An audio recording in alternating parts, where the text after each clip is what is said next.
Baik, bismillahirrahmanirrahim. Assalamualaikum warahmatullahi wabarakatuh. Saya atas nama Muhammad Zifri Awal dari kelas 29A dengan NIM 19472400023 ingin menjelaskan atau mengkaji materi tentang kemagnetan dan kelistrikan. Nah, sebelum kita melangkah lebih jauh, kita ketahui dulu materi pertama yaitu kemagnetan. Nah, definisi dari kemagnetan yaitu sejarah dari kemagnetan ini sudah dikenal sejak zaman Yunani kuno dan Cina kuno.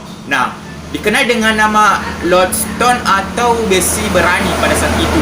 Nah, kemagnetan ini sendiri berarti sifat tarikan magnet kepada benda lain. Nah, kemagnetan sendiri sifat tarikan magnet secara garis besar ada tiga jenis benda berdasarkan sifat kemagnetannya, yaitu yang pertama yaitu ferromagnetik. Ferromagnetik adalah benda yang ditarik kuat oleh magnet, contohnya yaitu baja, besi dan juga nikel. Kemudian yaitu dua paramagnetik. Nah, pada paramagnetik ini adalah benda yang ditarik lemah oleh magnet. Nah, contohnya itu aluminium, magnesium. Nah, sekarang yaitu yang ketiga adalah diamagnetik. Nah, diamagnetik ini adalah benda yang tidak ditarik oleh magnet. Nah, contohnya yaitu perak, emas dan juga tembaga. Nah, kemudian selain sifat mudah atau tidaknya, kemagnetan ini kemagnetan ini ditarik oleh magnet atau bahan memiliki sifat mudah atau tidaknya dibuat menjadi suatu magnet. Nah, secara garis besar ada dua buah jenis magnet, ada dua jenis bahan dalam hal kemudahan dibuat menjadi magnet. Nah, yang pertama yaitu bahan magnet kuat. Nah, pada bahan magnet kuat, adapun bahannya yaitu yang sulit dijadikan magnet. Namun ketika sudah menjadi magnet, mampu menyimpan sifat kemagnetannya dalam waktu yang lama. Nah, contohnya itu baja. Ya, kemudian yaitu dua bahan magnet yang lemah. Pada bahan magnet yang lemah ini adalah bahan yang mudah untuk dijadikan magnet. Ya, dan ketika sudah menjadi magnet, ini sulit menyimpan sifat kemagnetannya dalam waktu yang lama dan mudah kehilangan sifat magnetnya. Nah, contohnya yaitu besi. Nah, sebetulnya semua bahan terdiri dari magnet-magnet kecil nanti yang disebut dengan magnet elementer. Nah, pada bahan yang tidak memiliki sifat magnet, magnet elementer ini memiliki arah tidak beraturan. Nah, pada benda yang memiliki sifat magnet yang elementernya memiliki arah yang beraturan, hal ini menyebabkan adanya dua buah kutub magnet, yaitu kutub selatan dan kutub utara. Nah, antara dua kutub ini selalu memiliki sifat. Yang pertama itu kutub yang senama akan saling tolak menolak. Nah, kemudian yang kedua yaitu kutub yang berbeda nama akan saling tarik menarik. Nah, kemudian cara membuat magnet.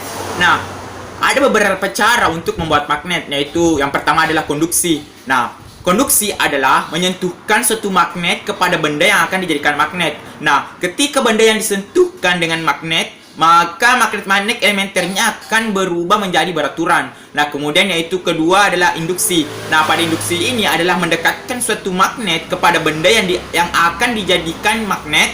Kemudian ketika benda didekatkan dengan magnet, maka magnet elementernya akan berubah menjadi beraturan. Kemudian yang ketiga yaitu menggosok. Nah, dengan menggosokkan suatu benda dengan magnet bisa membuat benda tersebut memiliki sifat magnet dan magnet elementernya menjadi beraturan. Nah, yang perlu diingat adalah bagian benda yang disentuh dengan magnet terlebih dahulu akan memiliki kutub yang sama dengan kutub magnet yang menyentuh. Nah, kemudian ada elektromagnet.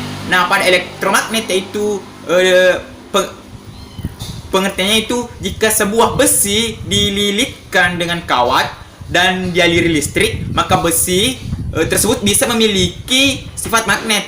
Nah, sifat magnet ini akan hilang jika arus listrik diputuskan. Nah, untuk memperbesar sifat magnet dari elektromagnet bisa dilakukan dengan yang pertama itu memperbesar arus listrik, yang kedua menambah jumlah lilitan, yang ketiga memasukkan besi lunak sebagai inti dari kumparan.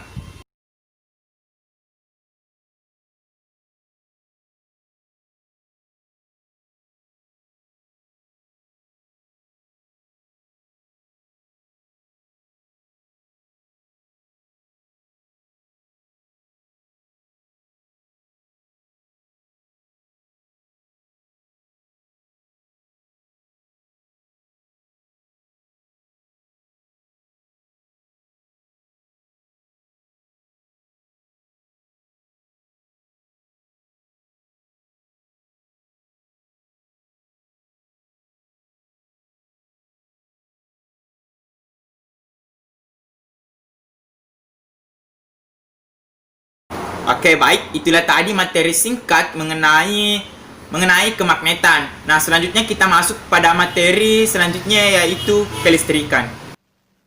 Oke, baik. Sekarang kita masuk pada materi listrik. Nah, sebelumnya kita ketahui dulu dasar-dasar dari listrik. Nah, sekarang kita akan masuk pada materi teori dasar listrik.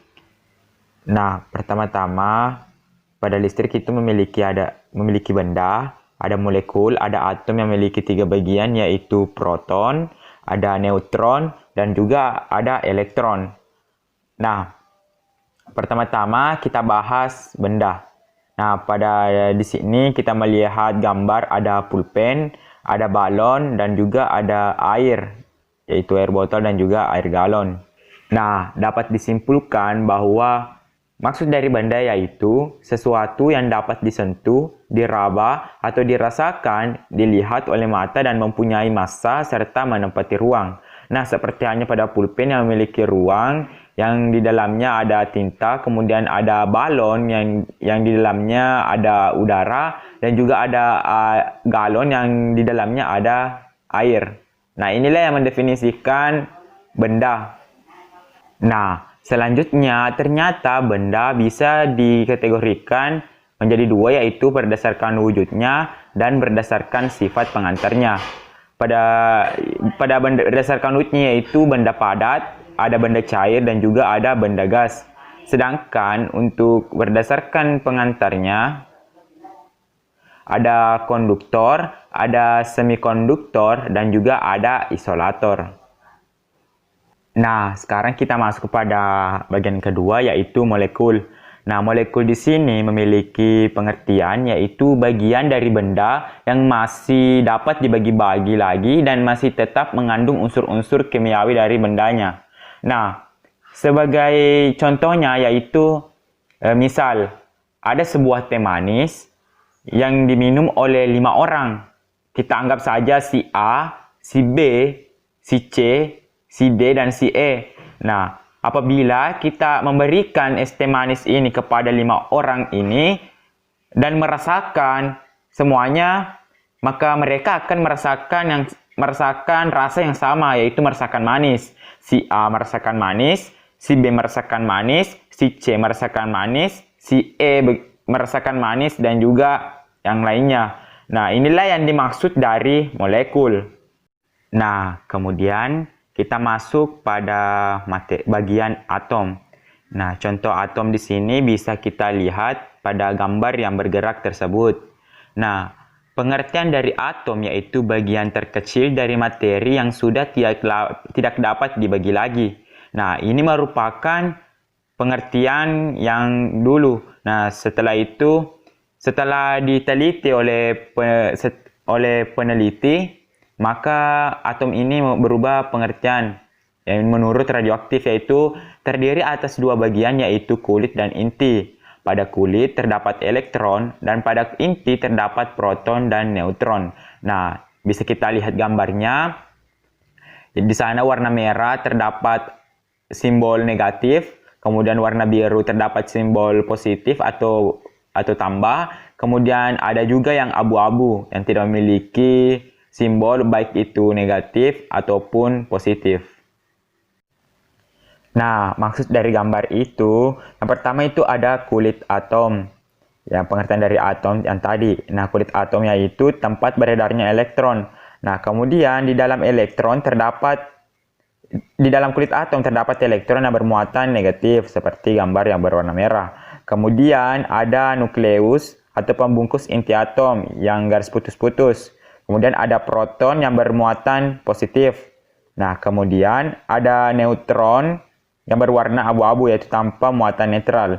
Nah, elektron bergerak mengelilingi inti atom dalam satu atau lebih lintasan yang berbentuk lingkaran. Nah, itu adalah elektron yang mengelilingi. Nah, kemudian dalam pergerakannya elektron yang dapat berpindah-pindah dari satu atom ke atom yang lain disebut dengan elektron bebas. Oleh karena itu, atom di sini memiliki 2 bagian yaitu atom positif dan atom negatif. Nah, seperti pada gambar, mungkin kalian bisa bisa membedakan secara spesifik perbedaan antara atom positif dan atom negatif. Pada atom positif yang berwarna biru lebih dominan terhadap berwarna merah, dan sama halnya dengan yang berwarna hitam memiliki jumlah yang sama pada yang berwarna biru. Kemudian pada atom negatif di sini warna merah di sini lebih dominan atau lebih mayoritas warna merah daripada warna biru dan juga warna hitam. Nah, baik, itulah tadi materi singkat mengenai kelistrikan. Semoga teman-teman dapat memahami dengan mudah dan juga semoga bermanfaat. Sekian dan terima kasih.